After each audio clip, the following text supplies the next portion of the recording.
Olá, pessoal! Hoje estamos aqui com o Rubens, que atua na área da psicologia. Vamos fazer algumas perguntas para ele sobre a formação, o dia a dia, entre outras coisas. Rubens, vamos lá. O que te motivou a escolher essa carreira? Primeiramente, olá a todos. Agradeço a oportunidade de poder estar falando um pouco aqui sobre a minha área, as coisas que eu faço.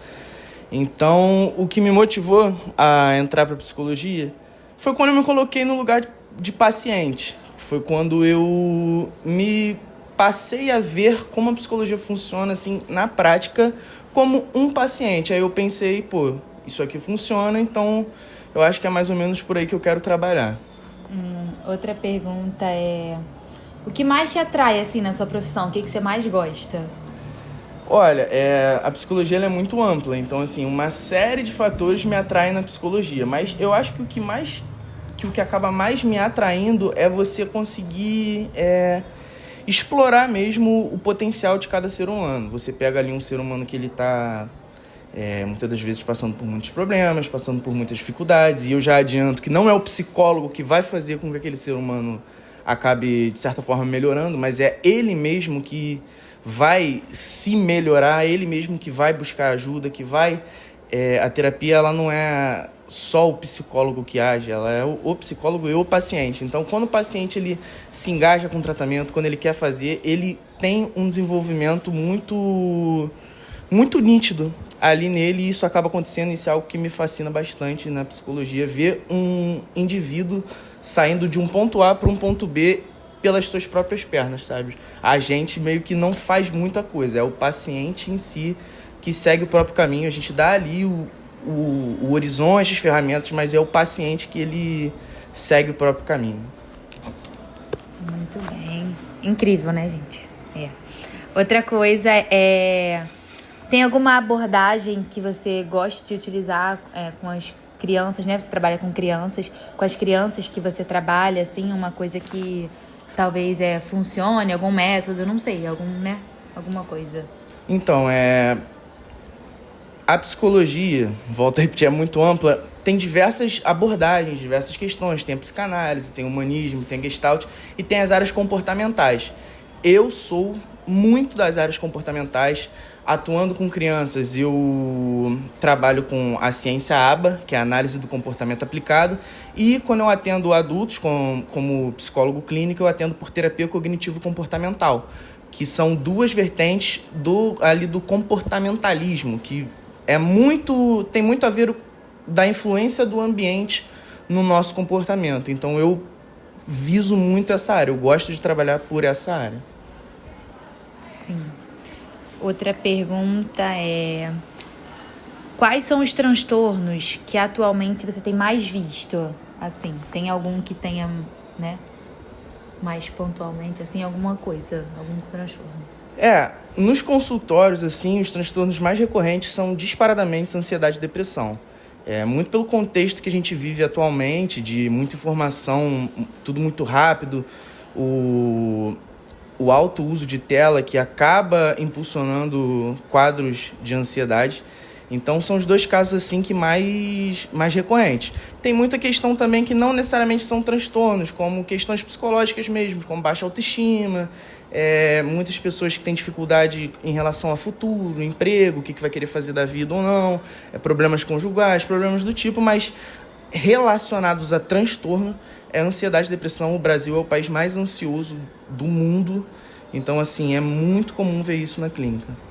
Entendi, eu vi você falando sobre as telas, né? E aí já vou puxar para uma outra pergunta que tem aqui, que são os principais fatores que afetam a saúde mental atualmente, né? Assim, você falou que esse é um dos fatores, mas tem algum outro, assim, alguma outra coisa? Você acha que esse é realmente o que mais afeta? A gente vive num país, não num país, mas num mundo capitalista. Então, é sempre a questão de você colocar o prato de comida na mesa, é uma questão de saúde mental.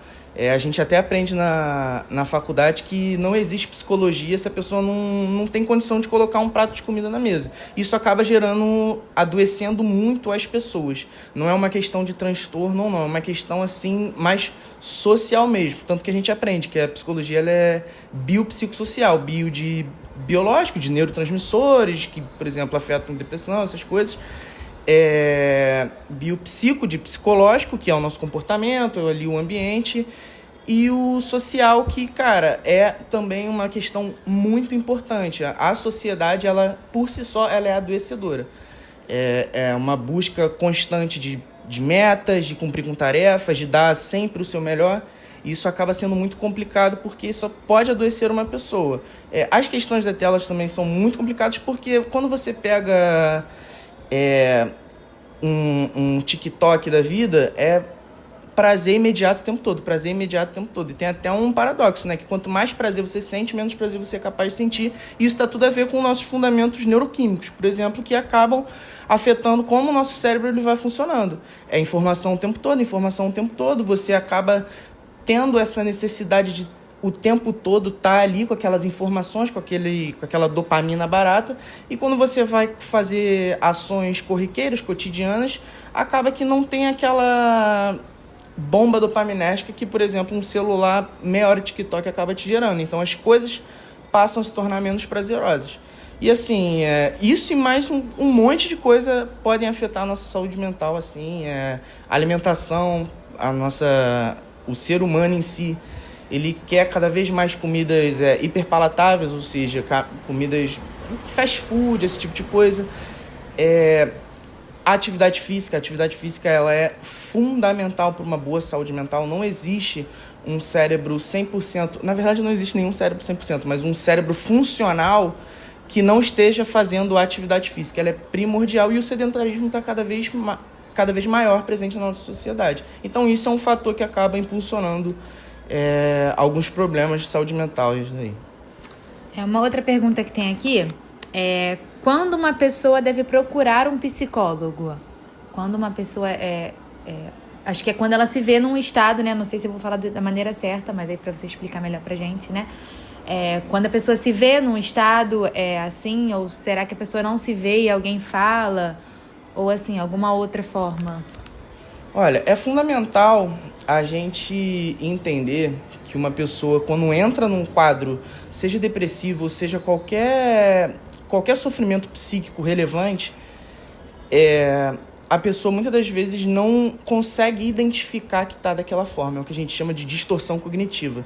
Ela está com a cognição dela mesmo distorcida. Então, um grande indicador de quando a gente deve buscar ajuda é quando pessoas ao nosso redor começam a... Tá tudo bem com você? Você tá diferente? Às vezes a gente até acha que isso é um pouco invasivo. Pô, caramba, me deixa quieto, tal, eu tô aqui no meu sofrimento. Mas isso acaba sendo indicativos de que algo não está certo. E também, obviamente, isso é um fator, tem outros fatores também. Quando você mesmo não se sentir bem, às vezes está tudo bem, você quer ter ali o seu autoconhecimento, quer fazer, mas assim, em casos mais sérios, você está sempre atento a o que as outras pessoas acabam falando, sabe? Porque às vezes a gente não entende por essas distorções cognitivas, mas outras pessoas acabam abrindo nossos olhos para isso. É isso. Pra gente finalizar agora, a última perguntinha. Eu vi você falando sobre atividades físicas, né? Sei que vai entrar nessa pergunta aqui também, mas aí para você explicar um pouco melhor. Estratégias simples que uma pessoa pode ter no dia a dia para cuidar mais da sua saúde mental. Entendi. Assim, todo mundo sabe, já está muito bem definido o que é bom fazer para melhorar a saúde mental, mas a gente não se atenta muito ao que é bom não fazer. Então, assim, cara, o uso excessivo de celular é bom não fazer. Sedentarismo é bom não fazer. Não ter nenhuma atividade intelectual diária é bom não fazer. Não ter uma rede de apoio é bom não fazer. Então, assim, pega o contrário e faz, sabe? tenha uma boa rede de apoio, faz atividade física, tenta manter uma vida intelectual, assim. Não é vida intelectual de você pegar e ler Schopenhauer. Não é isso, mas é você ler um livro mesmo, estudar alguma coisa que você gosta, nem que seja um pouquinho. Mas para você conseguir manter o seu cérebro ali trabalhando, para você ter uma boa ativação cognitiva, assim, sabe? Atividade física, eu não preciso nem falar, é o principal, assim.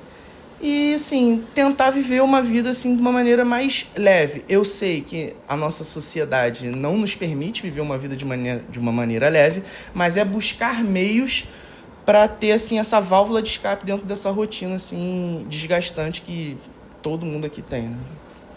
Tá bem, gente. Esse foi o nosso videocast. Muito obrigada por nos assistir. Muito obrigada, Rubens, por essa aula, né? Que não foi um videocast, foi uma aula pra gente. Tchau, tchau. Tchau, obrigado. 10 minutos. Arrasou.